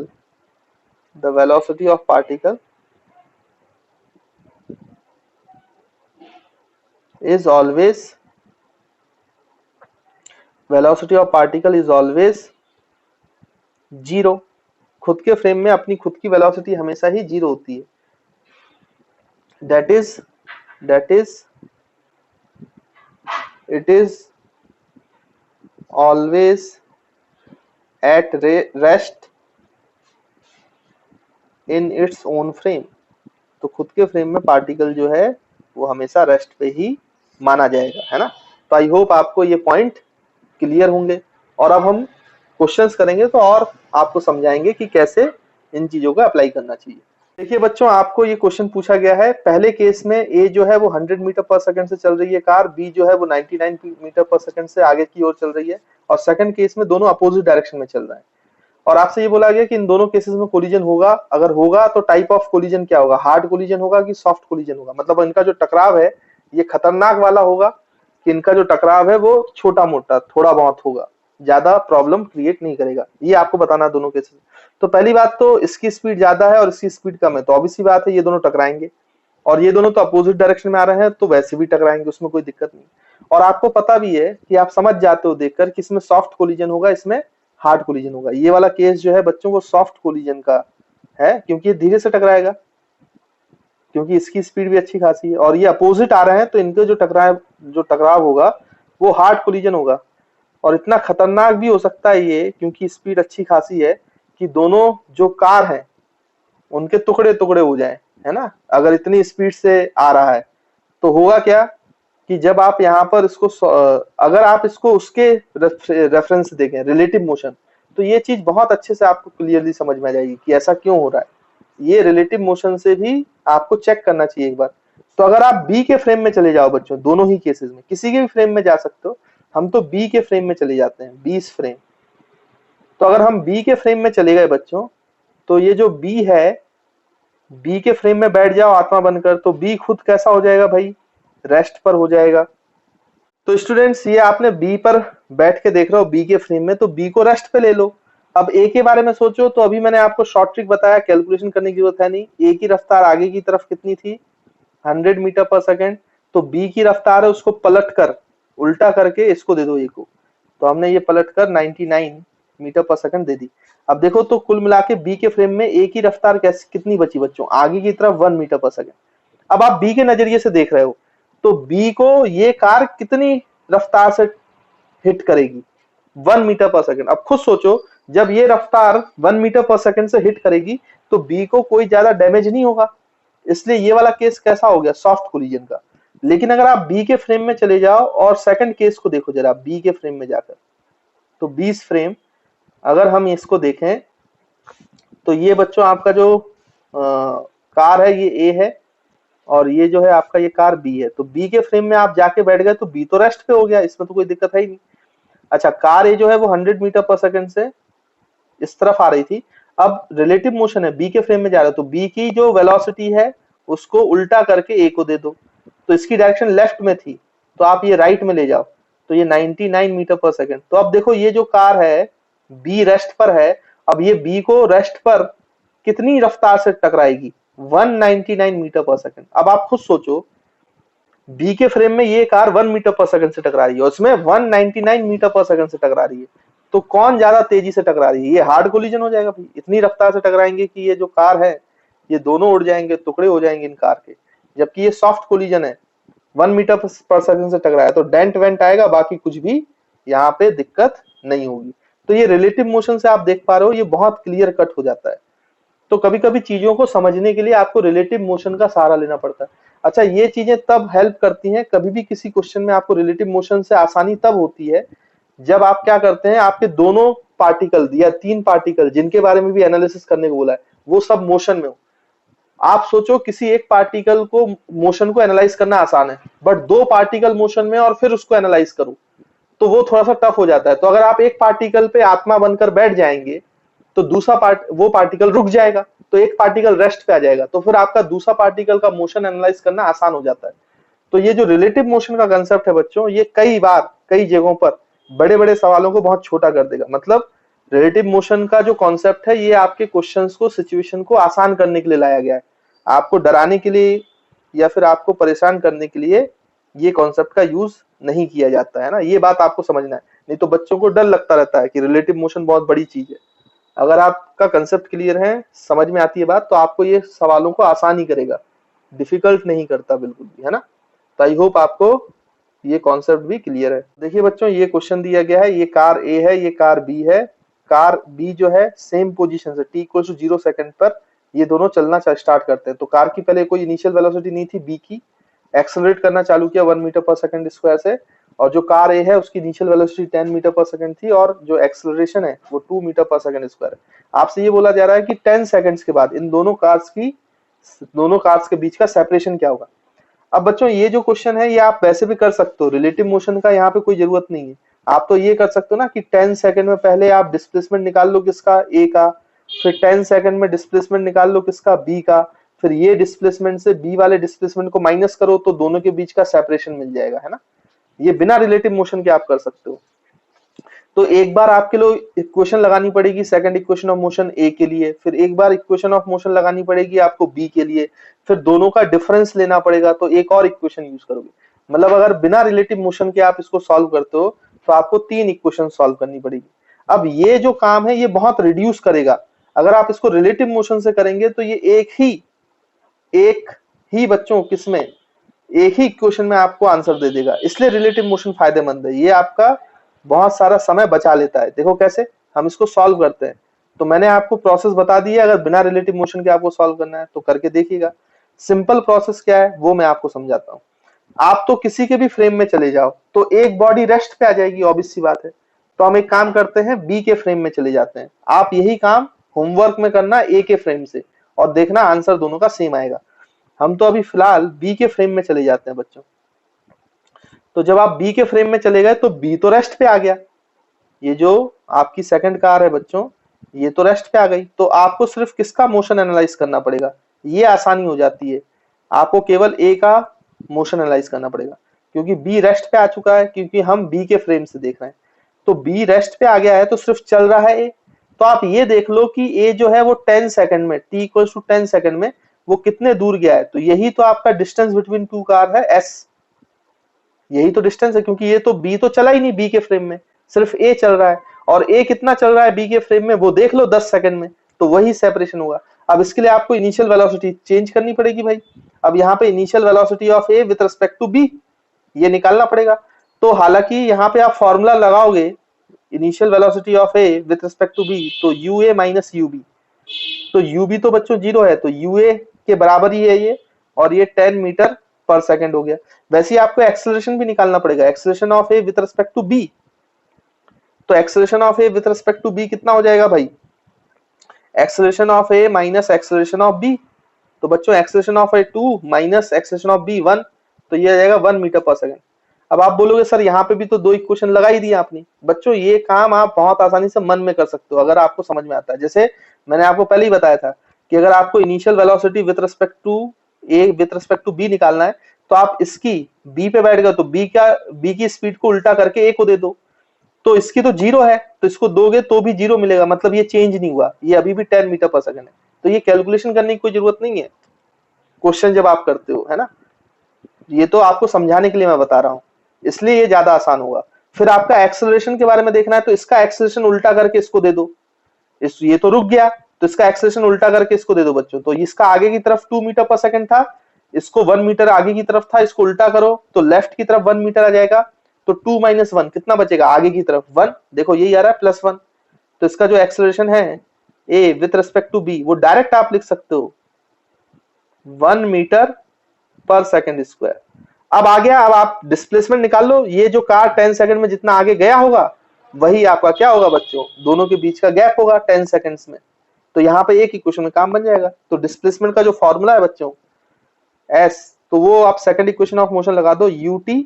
अब यहाँ पे u जो है वो uab हो जाएगा, है ना, a with respect to b plus half aab with respect to t with respect to b into T square. अब आप पुट करोगे बच्चों वैल्यू, तो s is equal to uab 10 है multiplied by 10 second plus half a की value 1 है बच्चों, 10 का स्क्वायर ये 100 है, तो ये और ये कैंसिल, तो ये 50 है, तो 100 प्लस 50, तो दोनों के बीच का जो गैप है सेपरेशन है वो 150 मीटर आया।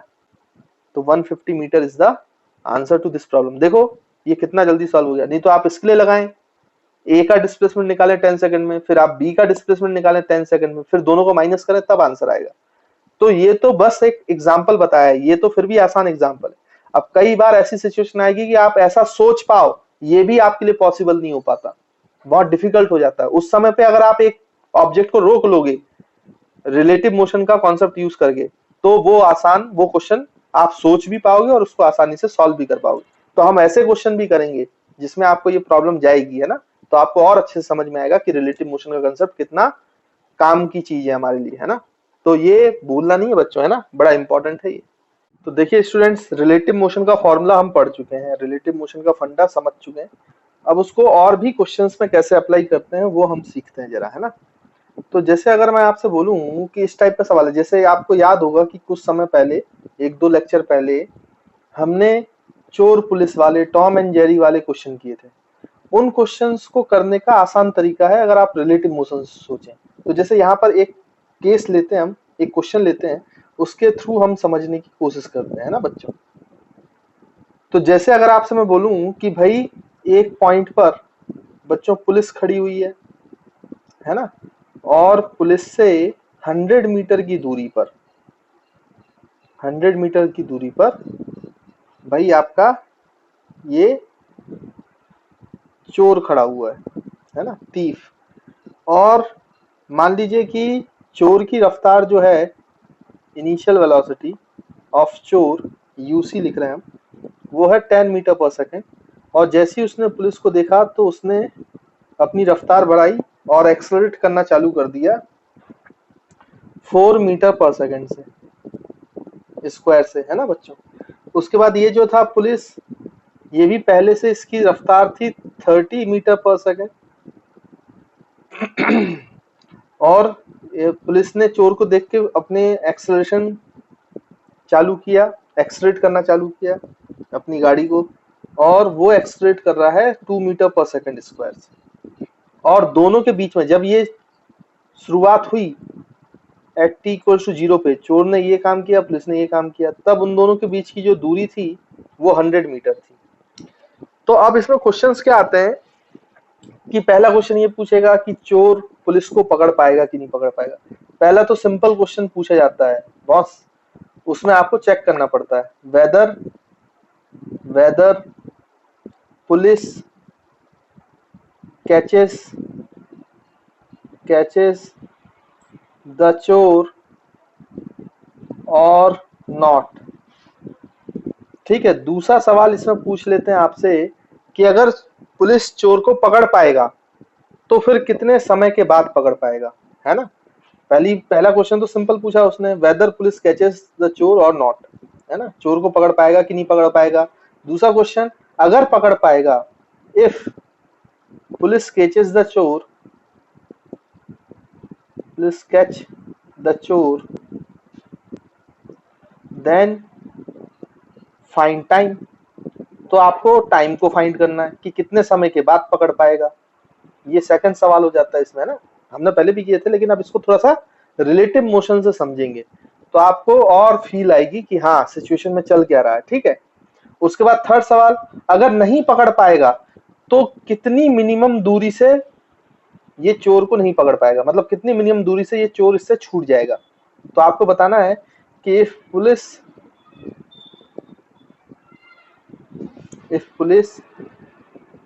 is not able to catch not able to catch the chore, then find minimum distance. तो आपसे बोला जा रहा है कि मिनिमम डिस्टेंस बताओ जिससे वो चूक गया उसको पकड़ने से, है ना बच्चों। तो ये बेसिकली 3 सवाल पूछे जाते हैं। मैंने आपको पहले भी ये 3 सवाल बताए हुए थे, टॉम एंड जेरी वाला भी क्वेश्चन कराया हुआ था, लेकिन इसको थोड़ा सा रिलेटिव मोशन के हेल्प से हम स्टडी करने की कोशिश करते हैं कि हो क्या रहा है ना बच्चों। तो ये मान लो कि ये जो है ये पहला केस है। पहले तो आप ये बताओ, केस नंबर 1 बोल दो इसको, है ना। फिर सेकंड केस में मैं आपको कुछ और डाटा दूंगा, उसके हिसाब से हम ट्राई करेंगे। पहले देखो ये बताना है चोर जो पुलिस है वो चोर को पकड़ पाएगा कि नहीं पकड़ पाएगा। अब बेसिकली आपको दोनों मोशन में बच्चों, थीफ भी भाग रहा है, पुलिस भी भाग रहा है, अगर दोनों भाग रहे हैं तो थोड़ा सा इसको सोच पाना ग्राउंड फ्रेम में कठिन हो जाता है। रिलेटिव मोशन का फायदा क्या है कि आप आत्मा बनकर किसी एक पर बैठ जाओ तो वो चीज आपको रुकी हुई नजर आएगी, उसके फ्रेम में वो चीज रेस्ट पे आ जाएगी, सिर्फ दूसरा चीज आपका मोशन में चलता हुआ नजर आएगा। तो सिर्फ आपको एक चीज का मोशन को एनालाइज करना पड़ेगा। तो आप एक काम करें, आप आत्मा बनकर चोर में बस जाएं और चोर के फ्रेम से देखें। तो अगर हम चोर के फ्रेम से देखते हैं तो हमें कैसा सिचुएशन दिखाई देगा वो देखते हैं ना बच्चों। तो इन फ्रेम ऑफ चोर या चोर्स फ्रेम, है ना बच्चों। थीफ के फ्रेम से देखो कैसा, अब सिचुएशन देखो, अब थोड़ा सा आपको इसको सोचने में और समझने में आसानी होगी। तो रिलेटिव मोशन आपकी चीजों को आसान बनाता है, ये पहले ही बोल चुका हूं, है ना। अब देखिए कैसे सिचुएशन को यहाँ पे देखेंगे। तो आपको ये समझ में आ गया कि यहाँ पे बच्चों चोर है, आप चोर पर बैठ गए आत्मा बनकर, तो यहाँ पे चोर जो है वो रेस्ट पे आ जाएगा। जिस फ्रेम में हम बैठ जाते हैं उस फ्रेम में वो चीज रेस्ट पे हो जाती है, ये आपको पता है। और आत्मा क्यों बोल रहा हूं मैं, क्योंकि वो ऐसी चीज है कि आप अगर उसके बारे में सोचेंगे तो किसी भी चीज में समा सकते हैं, तो आपको इतना ज्यादा सोचने में दिक्कत नहीं होगी, थोड़ी सी फील लेने के लिए। और बाद में ये जो आत्मा है ये एक्चुअली में रिप्रेजेंट करेगा सेंटर ऑफ मास। तो आप जब रोटेशनल मोशन पढ़ेंगे तो बेसिकली आत्मा के फ्रेम में बैठना, मतलब आत्मा बन के किसी के फ्रेम में बैठना, तो वहां पे वो सेंटर ऑफ मास के फ्रेम में बैठना पड़ेगा आपको, है ना। तो उससे रिलेट करता है, इसलिए मैंने आपको यहाँ पे ऐसा बोला है। तो अगर आत्मा बनकर आप बैठ जाएंगे तो चोर आपको कैसा दिखेगा बच्चों, रेस्ट पर। यहाँ पर आपको पुलिस दिखाई दे गई, है ना बच्चों। और अब जो चोर के फ्रेम में आ गए हो तो पुलिस की वेलोसिटी और एक्सेलरेशन चेंज हो जाएगा बच्चों। ये एक्सेलरेशन और वेलोसिटी थे ग्राउंड फ्रेम में, ये पुलिस के फ्रेम, ये चोर के फ्रेम में नहीं है, ग्राउंड फ्रेम में थे जो 30 और ये है। तो हम कैसे निकालते हैं बच्चों, अगर आपको कैलकुलेशन नहीं करना है, मैंने डायरेक्ट सोचना सिखाया था कि आप चोर के फ्रेम में चले गए तो चोर की जो इनिशियल वेलोसिटी थी वो पुलिस को दे दो उल्टा करके। देखो चोर की इनिशियल वेलोसिटी आगे थी, मैंने इसको उल्टा किया और इसको पीछे करके 10 मीटर पर सेकंड किसको दे दी, पुलिस को। तो पुलिस की जो नेट वेलोसिटी बची वो 30 माइनस 10। तो पुलिस की अब initial velocity with respect to चोर वो आ गई बच्चों 20 मीटर पर सेकंड। कैलकुलेशन भी करोगे तो ये आएगा। अरे हम तो डायरेक्ट अब निकाल सकते हैं ना, हमें ये फीलिंग आती है रिलेटिव मोशन की। उसके बाद एक्सेलरेशन का भी यही हाल है कि अगर आपने एक्सेलरेशन चोर के फ्रेम में चलेगा तो जो चोर का एक्सेलरेशन है बच्चों वो आप क्या करो कि उल्टा करके किसको दे दो भाई, पुलिस को। तो ये 4 मीटर पर सेकंड स्क्वायर। अब देखो बच्चों ये 4 मीटर पर सेकंड लेफ्ट की तरफ ज्यादा है और राइट की तरफ 2 मीटर है, तो जब आप इसको जोड़ोगे तो 2 मीटर पर सेकंड जो है वो पीछे की तरफ आएगा, यानी कि एक्सेलरेशन नेगेटिव आएगा। यानी कि जो पुलिस का एक्सेलरेशन है विद रिस्पेक्ट टू चोर, या फिर आप रिलेटिव मोशन का फॉर्मूला लगा के निकाल लो, आंसर यही आना है। तो आपका आंसर आएगा माइनस, पीछे की तरफ आ रहा है ना नेट, तो -2 मीटर पर सेकंड स्क्वायर। मतलब चोर के फ्रेम में तो पुलिस जो है उसकी स्पीड घट रही है, रिटार्डेशन हो रहा है। देखो आपका इनिशियल वेलोसिटी आगे की तरफ है और ये पीछे की तरफ है, इसका मतलब ये रिटार्डेशन कर रहा है, पुलिस का रिटार्डेशन हो रहा है, हो रहा है, हो रहा है, हो रहा है, हो रहा है। और एक समय ऐसा आएगा कि पुलिस जो है वो पलटी मार के पीछे जाएगा, इन फ्रेम ऑफ चोर पीछे जाने लगेगा। अच्छा, इसको पलटी मारने से पहले अगर ये चोर तक पहुंच जाए तो इसका मतलब क्या हुआ बच्चों कि पुलिस जो है वो चोर को कैच कर लेगा। और अगर पलटी मारने से पहले वो मतलब पलटी मारते समय वो डिस्टेंस कवर ना कर पाए। ये कितना डिस्टेंस था इनिशियली 100। तो चोर के फ्रेम में आपको ये तो दिखाई दे रहा है कि पुलिस जो है वो यू टर्न लेगा। अगर वो 100 मीटर से पहले ही यू टर्न ले लिया तो इसका मतलब वो चोर को नहीं पकड़ पाएगा। अब चोर तो रेस्ट पे है ना चोर के फ्रेम में। तो ये देखो सोचना कितना आसान है। और अगर आपका जो पुलिस है वो 100 मीटर के बाद यू टर्न लेगा तो फिर किसको पकड़ सकता है? वो चोर को पकड़ सकता है।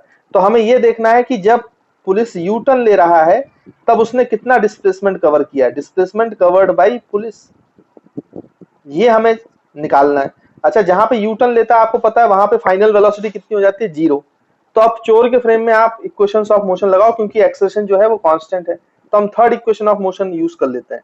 तो बच्चों v square minus U square is equal to 2as। तो यहाँ पे v स्क्वायर क्या हो जाएगा भाई? फाइनल वेलोसिटी तो 0 है, minus U square, u with respect to चोर, पुलिस की वेलोसिटी 20 का, तो ये हो जाएगा 400 इज इक्वल टू 2। एक्सेलरेशन बच्चों -2 है और ये आपका डिस्प्लेसमेंट ऐसे, तो डिस्प्लेसमेंट आया 100 मीटर, एग्जैक्ट 100 मीटर आ रहा है। देखो यानी कि ये जो पुलिस है ये एक्चुअली पलटी मार रहा है बिल्कुल 100 मीटर पे जहां पे चोर अवेलेबल है। तो इसका मतलब यहाँ पे ये चोर जो है वो कैच हो जाएगा, पुलिस आराम से चोर को पकड़ लेगी। अगर पुलिस चोर को पकड़ लेगी तो आपसे पूछा गया भाई कि टाइम क्या हुआ, यही पूछा गया ना, टाइम कितना है। अगर पकड़ लेती है तो टाइम कितना होगा, कितने टाइम पे ये पकड़ेगा। तो देखो टाइम के लिए आपको कोई दो इक्वेशन सॉल्व करने की जरूरत नहीं है, आपका काम एक ही इक्वेशन से बन जाएगा क्योंकि चोर तो रेस्ट पर है। सिर्फ कौन भागता हुआ नजर आ रहा है आपको चोर के फ्रेम में? पुलिस। तो जब आपको निकालना है कि कितना टाइम हुआ है तो निकाल दीजिए भाई। डिस्प्लेसमेंट कितना कवर किया है जब उसने कैच किया? तो 100 मीटर, क्योंकि चोर तो रेस्ट पे है, डिस्प्लेसमेंट तो 100 मीटर ही होगा तभी वो कैच कर पाएगा। तो हमने बोला कि भाई displacement s is equals to ut plus half at square लगा लो आप इन फ्रेम ऑफ बच्चों थीफ, चोर। तो यहाँ पे जो डिस्प्लेसमेंट है वो है 100 मीटर, क्योंकि चोर को पकड़ने के लिए पुलिस को 100 मीटर ही भागना था तो भाग लिया उसने। इनिशियल वेलोसिटी है बच्चों 10 और टाइम हमें निकालना है, तो ये हो जाएगा 10t और यहाँ माइनस लगेगा क्योंकि बच्चों एक्सेलरेशन नेगेटिव है। तो माइनस हाफ इंटू, मैंने माइनस पहले ही बाहर ले लिया इसलिए एक्सेलरेशन की वैल्यू 2 लिख रहा हूँ, इंटू टी स्क्वायर। तो 2 और ये 2 कैंसल, ये इधर जाएगा तो ये टी स्क्वायर और 10t उधर जाएगा तो -10 है ना बच्चों। तो माइनस ये कितना हो जाएगा भाई, सॉरी विथ रेस्पेक्ट टू चोर ये 20 मीटर पर सेकंड था ना, तो यहाँ 20 लिख लो। तो ये -20t उधर जाएगा तो -20t हो जाएगा और ये +100 तो था ही। अब देखो ये क्वाड्रेटिक इक्वेशन बन गई और आपको समझ में आ रहा है रिलेटिव मोशन से ये फील आ रही है कि एक ही टाइम पॉसिबल है। चोर, पुलिस जो है वो चोर को एक ही समय पकड़ सकता है जब वो 100 मीटर पे यू टर्न ले रहा है। तो यहाँ पर जब आप इसको सॉल्व करोगे भाई, आप क्वाड्रेटिक इक्वेशन लगाओ तो टाइम की दो वैल्यूज आएंगी। देखो -b तो माइनस माइनस प्लस, तो ये 20 प्लस माइनस रूट ओवर, देखो बच्चों 20 का स्क्वायर होता है कितना, मतलब b स्क्वायर होता है ना, तो b स्क्वायर कितना हो जाता है 400 और माइनस आप अगर 4ac करोगे तो a की वैल्यू बच्चों कितनी है 1 और c की वैल्यू कितनी है 100। तो 4ac कितना हो जाएगा, ये भी 400 हो जाएगा और डिवाइड बाई 2a, तो ये 2 बचेगा। तो देखो ये 0 हो गया तो टाइम की एक वैल्यू आ गई 20/2, तो ये कितना हो गया बच्चों 10 सेकंड। मतलब 10 सेकंड पे वो चोर को पकड़ लेगा और टाइम की एक वैल्यू आई जो आपको रिलेटिव मोशन से फील भी आ रहा है। जिस समय वो पलटी मार रहा है सिर्फ उसी समय इसको कैच कर पाएगा और एक ही समय आएगा, तो एक ही समय आपका आंसर आ रहा है। अब अगर मैं आपको सेकंड केस के बारे में बताऊं, देखो यहां पर हम सॉल्व करते हैं दूसरा केस। अब दूसरे केस में अगर यही क्वेश्चन होता, यही तीनों क्वेश्चन पूछे जा रहे हैं, बस केस सेकंड केस में मैंने क्या बोल दिया कि थोड़ा सा डाटा में हम चेंज करें, यानी कि इनकी इनिशियल वेलोसिटी, एक्सेलरेशन वगैरह तो सब बराबर है, वही रहेगी। अगर मैं बोलूं कि पुलिस जो है इनिशियल टाइम में यही डाटा के साथ और जो चोर है वो भी इसी डाटा के साथ, लेकिन मैंने सिर्फ ये चेंज कर दिया आपका बच्चों कि इनके बीच की जो डिस्टेंस है वो 130 मीटर है, 100 मीटर नहीं है। अब इनिशियल डिस्टेंस इनकी 130 मीटर है। तो इस क्वेश्चन और इस क्वेश्चन में क्या चेंज आता, आपके आंसर में क्या चेंज आता? अब अगर पहला क्वेश्चन पूछा जाए कि वेदर पुलिस कैचेस द चोर और नॉट, थीफ को पकड़ पाएगा कि नहीं पकड़ पाएगी पुलिस, तो आपका क्या जवाब होगा भाई? देखो यहाँ पे देखो ये सेम अगर डाटा है तो आपको ये पता है कि पुलिस जो है वो कब पलटी मार लेता है, चोर के रेस्पेक्ट में, चोर के फ्रेम में। अगर हम इन फ्रेम ऑफ थीफ जाए, चोर्स फ्रेम, है ना। तो फिर बताओ भाई ये पलटी कब मार रहा पुलिस?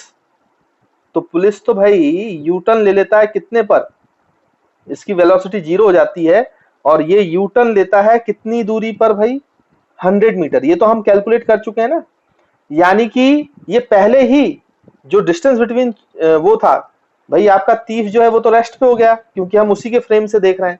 तो पुलिस जो है वो पहले ही पलटी मार गया। तो देखना सोचना कितना आसान है कि ये अब चोर को पकड़ ही नहीं पाएगा। ग्राउंड फ्लोर में थोड़ा सोचने में दिक्कत जाती है, लेकिन रिलेटिव मोशन से एक चीज को अगर आप रेस्ट पे ले आओ तो दूसरे के बारे में सोचना जरा आसान हो जाता है। अब आपको ये समझ में आ रहा है कि चोर के फ्रेम में पुलिस पहले पास आया था लेकिन उसको बिना पकड़े ही पीछे मुड़ गया। और आपसे अगर मिनिमम डिस्टेंस पूछे तो कोई कैलकुलेशन करने की जरूरत नहीं, कोई इक्वेशन लगाने की जरूरत है। आपको दिख रहा है कि ये रेस्ट पर है तो 130 मीटर है और पलटी उसने 100 पे मार दिया है। तो मिनिमम डिस्टेंस जो है अगर नहीं पकड़ पाया, यहाँ पे नॉट कैचेस द चोर हम बोल सकते हैं ना भाई, यही तो रिजल्ट आ रहा है। और अगर नहीं यार चोर को, पुलिस ने चोर को नहीं पकड़ पाया है तो आपसे बोला गया कि मिनिमम डिस्टेंस बताओ। तो मिनिमम डिस्टेंस आप बता सकते हो, 130 मीटर था, 100 पे ही पलटी मार लिया, तो कितनी दूरी से चोर को नहीं पकड़ पाया, 30 मीटर की दूरी से।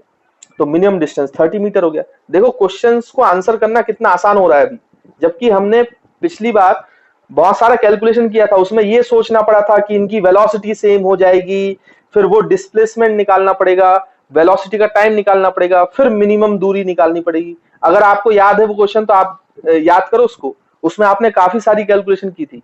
लेकिन इस तरीके से रिलेटिव से सोचने में कितना आसान लग रहा है आप खुद देखें। आपको पता चल गया कि उसको नहीं पकड़ पाएगा, मिनिमम दूरी कितना नहीं पकड़ पाएगा, 30 मीटर। तो रिलेटिव मोशन आपका बहुत हेल्प करने वाला है, चीजों को, क्वेश्चन को सॉल्व करेंगे आसानी से और बहुत जल्दी। तो ये रिलेटिव मोशन बहुत काम की चीज है, क्योंकि ये क्या करता है कि एक चीज को जिस पे आप बैठ जाते हो उसको रेस्ट पे ले आता है, तो मोशन को एनालाइज करना आसान होता है। तो ग्राउंड के फ्रेम के मुकाबले इसमें आपको चीजें ज्यादा क्लैरिटी से समझ में आ रही होंगी, आई होप। उसके बाद फिर आप ध्यान से देखो तो केस नंबर 3, इस क्वेश्चन में थोड़ा सा और अगर हम डाटा चेंज करें तो आपसे और क्या सवाल इसमें बन सकता है वो भी मैं पॉसिबिलिटी बता देता हूं आपको। आपको देखो इसमें अगर वो पूछना चाहे तो वो ऐसा भी पूछ सकता है कि भाई पुलिस है, कोई दिक्कत नहीं है, सब इनिशियल डाटा वही था, एक्सेलेरेशन 2 ये 3, बस हमने अब जो डिस्टेंस इन्होंने दी थी इनिशियली चोर, वो डिस्टेंस 100 ना 130 होकर वो 50 मीटर दे दी। यानी कि इस ये जो केस 1 था, इस केस में हो क्या रहा था, अगर इस केस में आप ध्यान से देखें तो इस केस में उसने ये किया कि जो स्टॉपिंग डिस्टेंस है पुलिस का इन फ्रेम ऑफ चोर, डिस्टेंस कवर्ड बाय पुलिस, वो एक्चुअली में इक्वल्स टू इनिशियल डिस्प्लेसमेंट था, मतलब 100। आप ध्यान से देखें तो इस वाले केस में क्या किया, सेकंड केस में उन्होंने, सेकंड केस में ये किया कि जो स्टॉपिंग डिस्टेंस है पुलिस का, उसको उनके बीच के सेपरेशन से कम रखा है, लेस देन। तो अगर जो 130 मीटर उससे लेस रखा है, तो आप ध्यान से देखो जब आपका कैच करने वाला इनिशियल डिस्टेंस जो है वो बराबर है तो एक टाइम की वैल्यू आई थी और पुलिस जो है वो चोर को कैच कर लेती है। आप ऐसे भी याद रख सकते हैं इस चीज को। और जब आपका distance covered by police, stopping distance जो है वो 130 मीटर से कम है, तो फिर वो चोर को कभी पकड़ ही नहीं पाएगा और मिनिमम डिस्टेंस आप निकाल लोगे जहां पे वो यू टर्न लेगा। ठीक वैसे ही यहाँ पे थर्ड केस में उन्होंने, थर्ड केस में क्या कर रहे हैं कि थर्ड केस में जो आपका स्टॉपिंग डिस्टेंस है वो 100 मीटर है और ये 50 मीटर सेपरेशन है, तो स्टॉपिंग डिस्टेंस एक्चुअली में ग्रेटर है यहाँ पर 50 मीटर से, जो initial separation between police and चोर है। अब इसमें क्या एनालिसिस होगा तो वो हम देखते हैं, ये भी एक मजेदार स्टोरी आपको निकल के आएगी केस नंबर 3 की। अब देखो होगा क्या कि आंसर तो बच्चों यही है कि वो पलटी कब मारेगा भाई, 100 मीटर तक जाएगा चोर के फ्रेम में। चोर तो भाई रेस्ट पे आ गया ना, चोर तो रेस्ट पे आ गया, कोई दिक्कत है नहीं, चोर के फ्रेम में जा रहा है। तो पुलिस जो है वो आगे गया, आगे गया तो पुलिस इसको डेफिनेटली पकड़ पाएगा, क्योंकि पुलिस जो यू टर्न ले रहा है वो तो बच्चों आगे से जाके ले रहा है ना, ऐसे। ये दूरी जो है जो हमने निकाली हुई है इनिशियल, अगर डाटा सेम है तो ये तो 100 मीटर है ना, तो वो तो पलटी 100 मीटर पे मारता है पुलिस। तो इसका मतलब इस केस में जब स्टॉपिंग डिस्टेंस ऑफ पुलिस जो है वो greater than separation, initial separation between चोर एंड पुलिस आ जाएगा, तो इस चोर को वो 2 बार पकड़ सकता है। देखो बच्चों, जब ये 50 मीटर कवर करके आगे चला गया, एक तो उस समय पे पकड़ लिया, और दूसरी बार जब वो लौटकर वापस आया तब चोर को पकड़ा, दो टाइम पे पकड़ा। यानी कि अगर इसमें इसमें भी चोर जो है वो कैच हो रहा है, अगर कैच हो रहा है, लेकिन इसमें अंतर क्या है पहले और इस क्वेश्चन में, कि इसमें ये दो बार पकड़ा जा रहा है, जबकि पहले वाले केस में वो एक बार पकड़ा गया था। इसलिए जब आप टाइम की वैल्यू निकालोगे ना इस सवाल के लिए, तो इसको पकड़ने के लिए पुलिस को कितना डिस्प्लेसमेंट चाहिए, 50 मीटर का, तो आप डिस्प्लेसमेंट रख दो सेकंड इक्वेशन में 50, और is equal to U. U बच्चों इसके रेस्पेक्ट में कितना है, चोर के रेस्पेक्ट में, वो है 20 इंटू टी, और प्लस माइनस हो जाएगा यहाँ पे हाफ, क्योंकि एक्सेलरेशन इनके फ्रेम में -2 है, तो माइनस मैंने बाहर ले दिया, इंटू टी स्क्वायर, तो ये कैंसल। तो यहां से देखो बच्चों, टी स्क्वायर जब आप निकालोगे तो टी स्क्वायर -20t, और यहाँ पे बच्चों कितना आ जाएगा, ये +50 इज इक्वल टू कितना हो जाएगा बच्चों, 0। अब आप टाइम की वैल्यू जरा निकाल के देखो, तो ये हो जाएगा +20 प्लस माइनस √400 माइनस, देखो ये 4ac आएगा ना, तो ये 200 हो जाएगा, 4 इंटू 50 200, और डिवाइड बाई देखेंगे अगर बच्चों तो ये 2a, तो a की वैल्यू 1 है। अब देखो 400 माइनस 200, तो √200 20 से कम है, √200 हमेशा 20 से कम है। इसका मतलब यहाँ पे दो वैल्यू आएंगी, एक t1 और एक t2, एक t2 बच्चों, तो t1 आएगा वो 20 माइनस √200/2, और t2 आएगा 20 प्लस √200/2।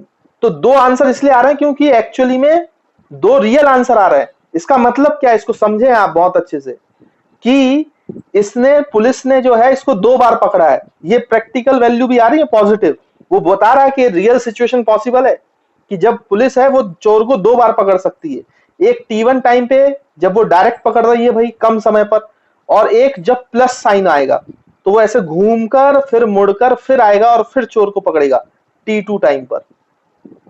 आप एनालिसिस करके देखो, और देखो ये रिलेटिव मोशन में कितना आसान है, ये एनालिसिस दो बार पकड़ रहा है। ग्राउंड फ्रेम में तो आप सोच पाते कि दो बार पकड़ेगा, ये बहुत बड़ी बात थी, लेकिन रिलेटिव मोशन में सोच पाते हैं। अच्छा, ग्राउंड फ्रेम में कैसे दो बार पकड़ेगा, अगर मैं उसको एनालाइज करूं तो देखो, पुलिस का जो एक्सेलरेशन है बेटा वो कम है, और चोर का एक्सेलरेशन जो है वो बच्चों ज्यादा है, लेकिन पहले पुलिस की रफ्तार ज्यादा है और चोर की रफ्तार क्या है बच्चों, कम है। तो होगा क्या कि इसकी रफ्तार ज्यादा है तो ये क्लोज जाएगा चोर की, तो अभी चोर की रफ्तार बढ़ रही थी और पुलिस की रफ्तार कम तेजी से बढ़ रही थी, चोर की रफ्तार जो है वो ज्यादा तेजी से बढ़ रही थी, लेकिन पुलिस की रफ्तार ज्यादा थी इसलिए उसने चोर को पकड़ लिया। फिर पुलिस की रफ्तार ज्यादा थी तो पुलिस आगे निकल गई, एक बार पकड़ लिया ना, और उसके बाद पुलिस की रफ्तार उस समय भी ज्यादा थी तो पुलिस आगे निकल गया और चोर की रफ्तार बढ़ रही थी। फिर एक ऐसा समय आएगा कि चोर की रफ्तार बढ़कर पुलिस से ज्यादा हो जाएगी, तो फिर वो पुलिस और चोर के बीच का डिस्टेंस कम होगा, और आगे एक समय ऐसा आएगा कि पुलिस को चोर क्रॉस करेगा, तब तब भी पुलिस पकड़ सकती है। तो ग्राउंड फ्रेम में ये स्थिति है कि एक बार पुलिस ने चोर को पकड़ा क्योंकि उसकी स्पीड ज्यादा थी, फिर उसकी स्पीड कम कम तेजी से बढ़ रही थी क्योंकि उसका एक्सेलरेशन कम है, और चोर की स्पीड ज्यादा तेजी से बढ़ रही थी। तो अगर वहां पे हम बोले कि पुलिस नहीं पकड़ा तो पुलिस चोर से आगे निकल जाएगा और चोर उसका पीछा कर रहा है, और चोर की स्पीड बढ़ रही है, जब ज्यादा हो जाएगी तो फिर से सेपरेशन कम होगा, और फिर एक समय आएगा कि चोर की स्पीड बढ़ते बढ़ते पुलिस की स्पीड कम तेजी से बढ़ते बढ़ते ज्यादा हो जाएगी, और एक बार और मौका मिलेगा पुलिस को चोर को पकड़ने का। ये ग्राउंड सिचुएशन की रियलिटी है, लेकिन ग्राउंड में ऐसा सोच पाना ग्राउंड फ्रेम में थोड़ा सा टफ होता है, जबकि आप रिलेटिव मोशन में देखो क्लियर कट ये चीज समझ में आती है हमें कि ऐसा होगा।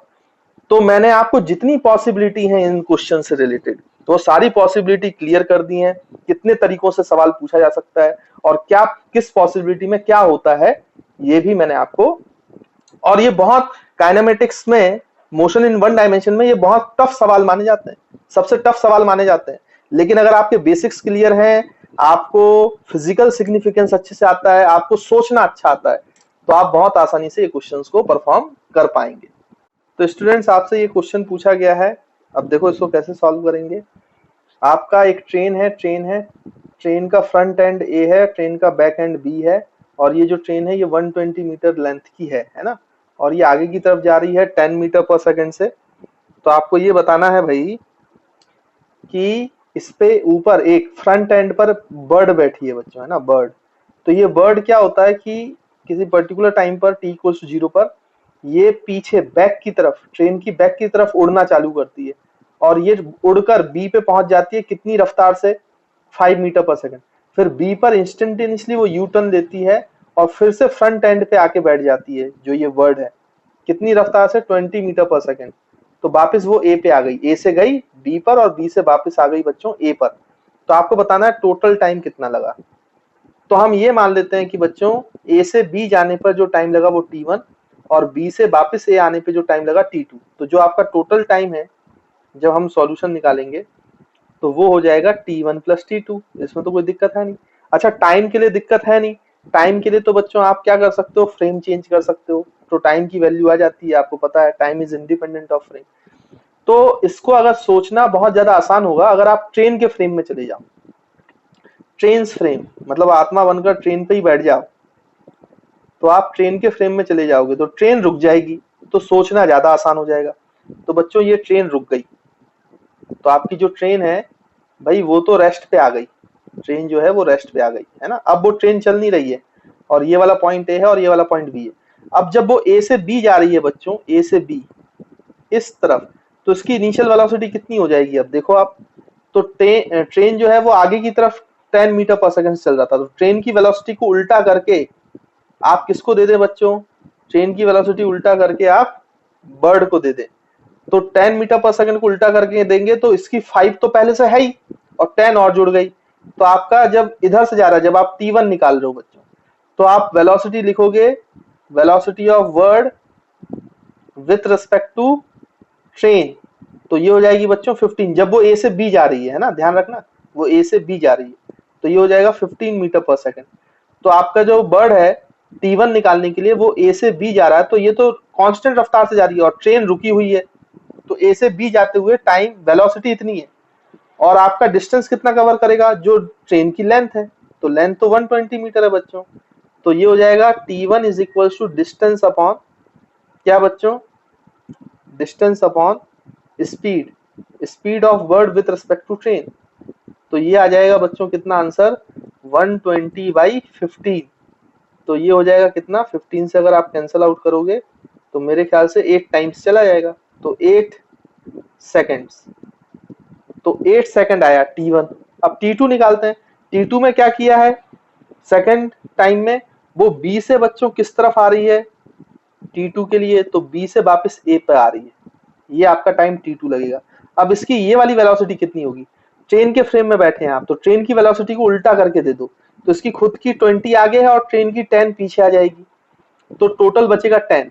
मतलब यहाँ पे अब वेलोसिटी ऑफ बर्ड t2 के लिए विद रिस्पेक्ट टू ट्रेन ये बचेगी 10 मीटर पर सेकंड, और उसको कवर कितना करना है, 120। तो भाई आप जब b से वापस a आओगे तो जो t2 है वो भी distance upon velocity of bird with respect to train, तो 120/10 हो जाएगा, तो ये हो जाएगा 12 सेकंड। तो भाई आपका आंसर कितना आ जाएगा, t is equal to t1 plus t2, तो 8 प्लस 12, तो दैट इज 20 सेकंड। तो 20 second is our answer. I hope आपको क्लियर होगा कि इस तरीके के अगर सवाल आएंगे वन डायमेंशन में तो रिलेटिव मोशन से किस तरीके से ये आसानी से किए जा सकते हैं। नहीं तो अगर आप ऐसे सोचोगे तो बड़ा डिफिकल्ट सवाल हो जाता है फिर ये।